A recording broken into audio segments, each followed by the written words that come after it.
Tonight on Sightings, has science discovered the secret of cryonics?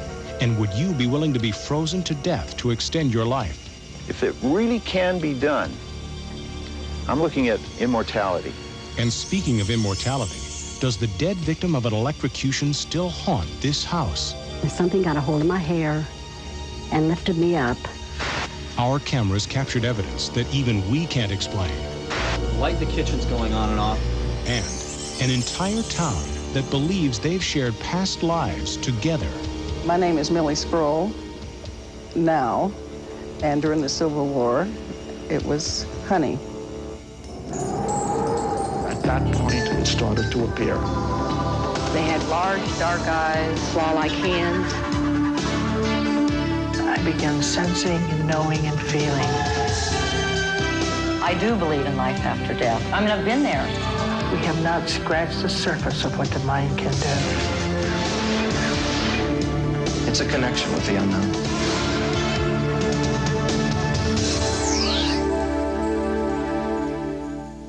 Is it possible to cheat death? Can we be brought back to life months, even years after dying? Well, there are scientists who are betting on the fact that one day death won't be permanent. And some people are taking the biggest gamble of their lives. They're being frozen and mummified in a quest for immortality. In January 1985, a severe blizzard hit Milwaukee, Wisconsin. At the height of the storm, 2-year-old Michael Track wandered outside his home. Within minutes, he was frozen solid, but miraculously, he was brought back to life. He was, without any question, dead at the scene, and he was dead for a period of time here as well. But knowing that, because of how cold he was, knowing that you're not dead until you're warm and dead, we knew that we had to give him the chance that he deserved. Michael's complete recovery astonished his doctors, and he is now living proof that a frozen human was indeed brought back to life. It's an exciting possibility for science. The resuscitation of a frozen person has inspired some scientists to try to take the process one step further. Cryonics is the extremely controversial science of freezing a person's body, or just the head, immediately after medical death. The hope is that someday they can be unfrozen and brought back to life. Cryonics is an experimental process, and it's experimental because we don't know what the ultimate outcome is going to be. We have a different opinion about where you draw the line between life and death. I don't think you can get dead people back to life. That's impossible. They're dead. How could you? I don't think that these people necessarily are dead. Once a cryonics patient is declared legally dead, the body is connected to life support systems. Cryoprotective drugs are administered to minimize damage from the freezing process. It takes 3 to 5 days to gradually freeze a body. And what you're seeing is the inside of a cryogenic dewar. And those are aluminum pods down there which contain our patients. The patient is inside the pod wrapped in a sleeping bag. Right now there's only 2 ways of putting people into cryonic suspension. Either their whole bodies can be suspended like these people down here. Some people choose only to have their brains put into cryonic suspension. Right now, our methods of suspension are so crude, none of these people will be recovered unless we can fix them one cell at a time. If you can do that, then it's a very small little bit extra to ask that you take any one of the millions of cells that has the entire DNA, which is a blueprint for your entire body, and just grow a new one around the existing brain. Is cryonics science or science fiction? To date, 3 companies worldwide have frozen 40 people from all walks of life, and 600 more have signed up. But the medical community is universal in its condemnation of the process. I think it's misleading to people. I think that it's giving some false hopes, again, at least at this point. It's a rational gamble, because what they're doing is committing a relatively small amount of resources to the problem. And it's a personal issue. How much is your life worth gambling on? I mean, if this pays off and you end up with an indefinite lifespan in a world filled with all kinds of possibilities we can hardly imagine now, what's it worth to you? Bring me back. I don't care how. Bring me back into the future. I want to be there. I want to witness this. I want to be able to get out of this freezing suspension or whatever they put me into to get me back. I want to be able to stand there and say, Bill, you made it. You're really here in the future. The most important thing is that if they can do that, if it really can be done, I'm looking at immortality. You don't ever have to die. You're not dead when you come out of the tank. You're not coming back from the dead. You're simply been put in suspension, waiting for science to catch up with us is basically all we're doing. I don't want to go out with a bang. I don't want to go out with a whimper. I want to go out with a strategy. In case of death, see reverse for biostasis protocol. Push 50,000 U heparin IV and do CPR while cooling with ice to 10 Celsius. Those who wish to be frozen upon death wear special identification tags, which give explicit instructions about how to freeze the body and who to contact. Well, let's say it doesn't work, okay? So you lose some money, you lose your life, you're frozen, that's that. But if it does work, well, then you get to live and everybody rots in the ground except you. Clearly, there's no guarantees. It's your only shot. Is immortality really within our grasp? While cryonicists seek answers through futuristic high technology, others trying to cheat death are looking to the past, to an ancient Egyptian process called mummification. In permanent body preservation or mummification, the cells are perfectly preserved. Possibly, science may sometime in the future be able to duplicate that genetic message, reduplicate a body. Mummification is the only process that is a permanent process of preservation.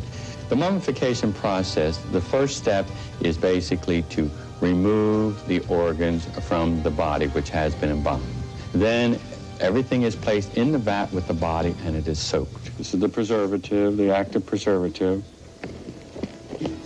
All the organs are coated with polyurethane. The cavity has been coated with polyurethane. Everything is returned to the body, and then the body is closed. A lot of people really feel basically that they don't want the body to go through what is referred to as the corruption, the decomposition of the body. They want the body to stay intact. Mummification and cryonics raise profound questions about what might happen to these bodies in the future. Will we ever reach a point where these preserved bodies can live again? Or is reanimating a corpse just another horror movie plot? Some scientists believe it is the new reality of future generations. Coming up, does the dead victim of an electrocution still haunt this house? Our cameras captured evidence that even we can't explain. Light in the kitchen's going on and off. Ghosts. Many parapsychologists believe that they're collections of electrical energy, and conventional scientists agree electromagnetism is all around us. But paranormal researchers take it one extraordinary step further. They believe electromagnetism has a personality, that it can be the outward manifestation of a tortured soul in limbo. On July 28, 1974, Larry Richard Roach, an unemployed electrician, ended his own life with one rifle blast to the chest.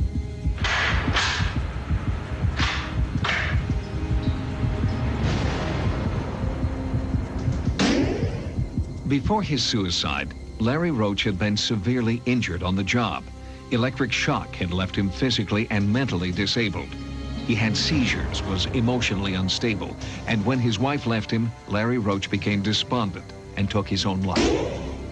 Today, near Dallas, Texas, in this quiet neighborhood, a new family lives in the house where Larry Roach committed suicide.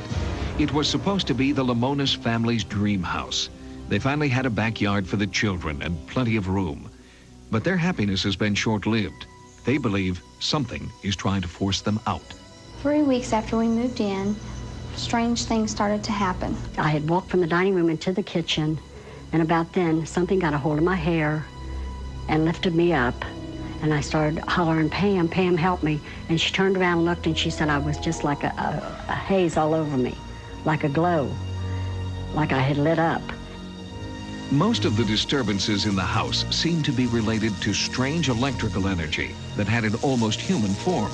It affected appliances, the telephone, the lights. The phone answering machine played back messages spontaneously. You've reached 642. You've reached 642. Then a frightening apparition appeared in the kitchen. All at once I just felt like something was in the kitchen. I just felt like something was staring at me. And I turned around and I looked and I seen laying on the floor like a whole figure of a man's body. I was terrified. So I got up, and when I did, it just vanished away like it went up into the air in smoke, up into the kitchen light. And the terror only worsened. It started getting worse and worse in the house. It got to where I was scared to stay here. Late at night, eerie footsteps would echo throughout the house. The apparition paced outside the bedroom doors. Then the activity in the house took a sinister turn. Did the apparition want the family dead? I came home one afternoon, and the gas stove had been turned on, and Joe was asleep on the sofa.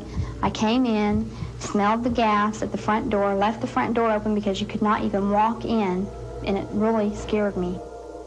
After this incident, Pam started to ask neighbors about the history of the house. I told Pam something has happened in this kitchen. And she said, well, Mother, I think you're right. So she went to investigating with her neighbors, and they did explain to her that a man had committed suicide in the kitchen. The Lamonises wondered if it was Larry Roach's angry, restless spirit that was tormenting their lives. Desperate to find out, Pam contacted psychics Dwana Paul and Carol Williams. When Pam called me, she was very disturbed. Her voice was shaking. She said, I have someone in my house, and it's a ghost. I did feel cold spots in a few of the rooms, and as we were just sitting there in the living area, I started feeling the tingling sensation that I feel when a spirit is there. Just before the 18th anniversary of the suicide, the psychics hold a seance they hope will drive Larry Roach's spirit from the house. Carol, Dwana, and other psychics joined together with the Lamonis family. We've come here tonight to bring in the spirit of Larry from this house. And we're going to attempt to send Larry to the light. Understand that you committed suicide, you killed yourself.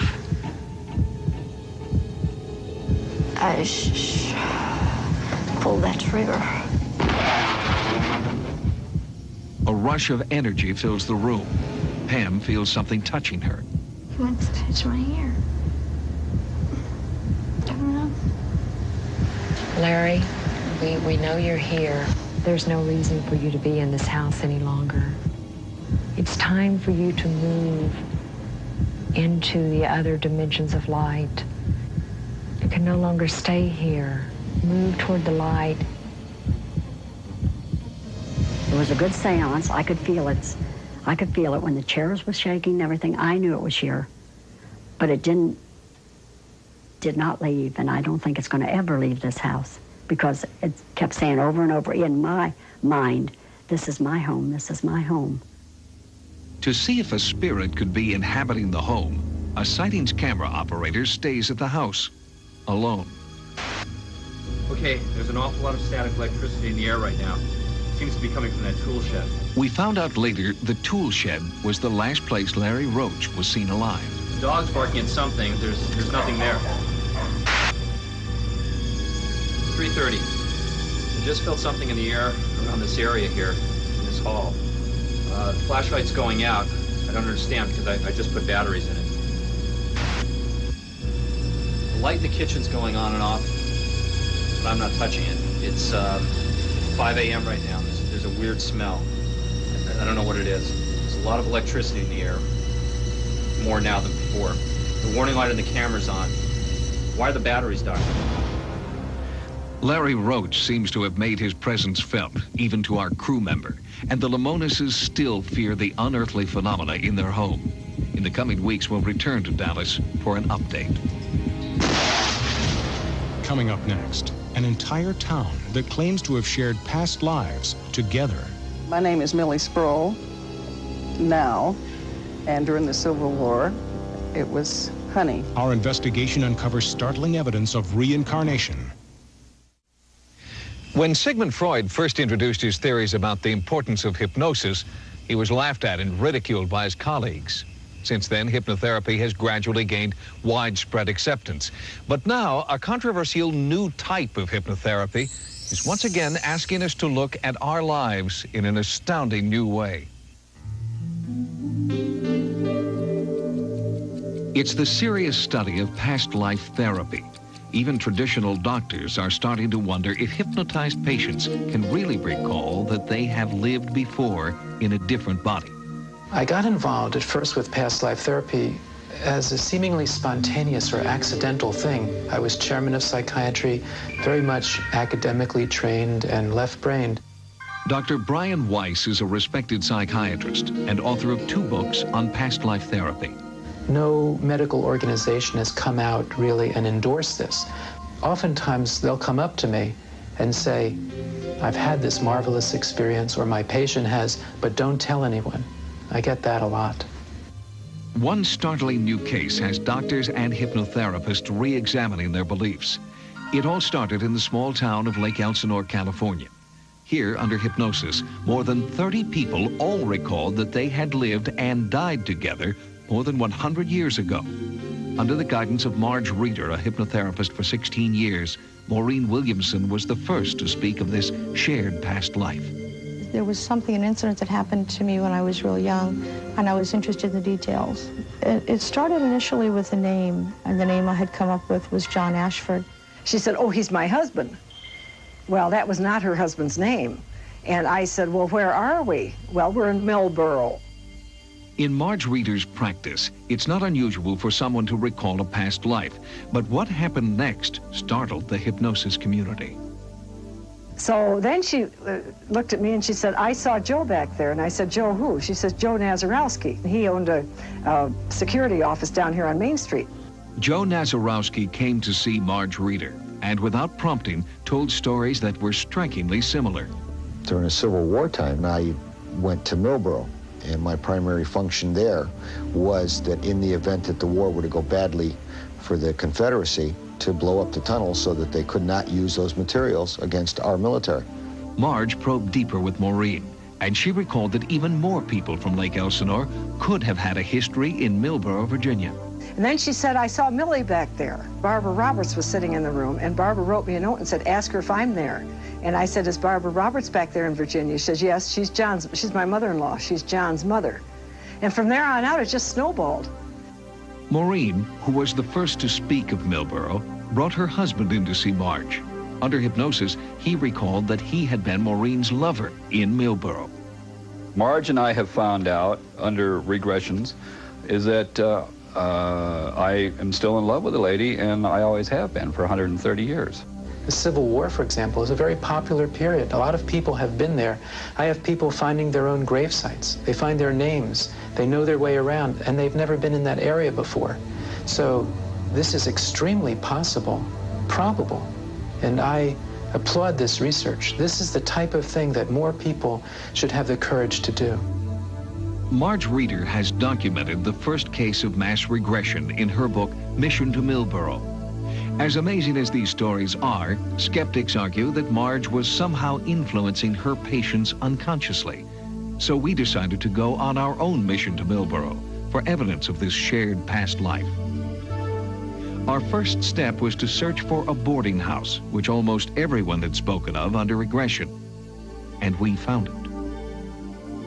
My boarding house didn't have that much to do with the Civil War because I had the regular boarders, and I fed a lot of people, and I baked a lot of bread.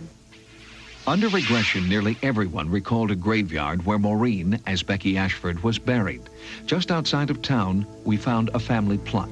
I had been told by several people Becky's grave is about 1.5 miles outside of town. The graves are untended, the grass is high. Joe told me all along it's in an enclosure. There's a little iron gate fence, and that's just what we found. Joe Nazarowski recalled that his name in 1861 was Charlie Patterson, a West Point graduate. A trip to the West Point archives uncovered this photograph taken in 1861. The cadet here is Charlie Patterson of Millboro, Virginia. Joe also recalled a tunnel that he was supposed to blow up during the Civil War. We found the tunnel, and even these holes where he could have placed dynamite charges. So we're going to place the dynamite to make sure that if the Yankees came through, that it would take the tunnel out. They couldn't get the supplies. Before their regression, none of the people in Lake Elsinore had been to Millboro, but it's possible that they could have seen pictures or heard stories about the area. However, one place we discovered was unknown to even lifetime residents of Millboro, totally unknown to everyone but one of Marge's clients. It was a secret room used to hide slaves. The room was supposedly hidden underground near a church. Marge pinpointed its location using old maps and began to dig. We're in the middle of downtown Millboro. We have reason to think that there's an underground railroad hidden tunnel and room down here. And I heard about it just a few months ago from one of the newer girls in my Millboro study. After hours of digging, Marge broke through and found the secret room. You can see the room very clearly. You can see the green walls, green concrete walls as they were described to me. The plank ceiling, sod floor, and Civil War-era paraphernalia provided further evidence that this room may have been the secret room revealed under regression. This discovery is an important step forward in the search for proof that the mass regression is more than just the power of suggestion or coincidence. In my practice as a psychiatrist, doing past life regression work, I focus primarily on therapy, on healing. The other level, which Marge is doing, is extremely important also. It's proof that this is real. Thanks for joining us. For Sightings, I'm Tim White. Good night. Tomorrow, after an all-new Cops, when his landing gear fails, witness a pilot's desperate struggle to belly land his crippled plane on an all-new Code 3 After Cops tomorrow. And don't forget, this Sunday, it's the In Living Color blooper special, followed by an all-new Rock Live. Now, stay tuned for an all-new Rachel Gunn.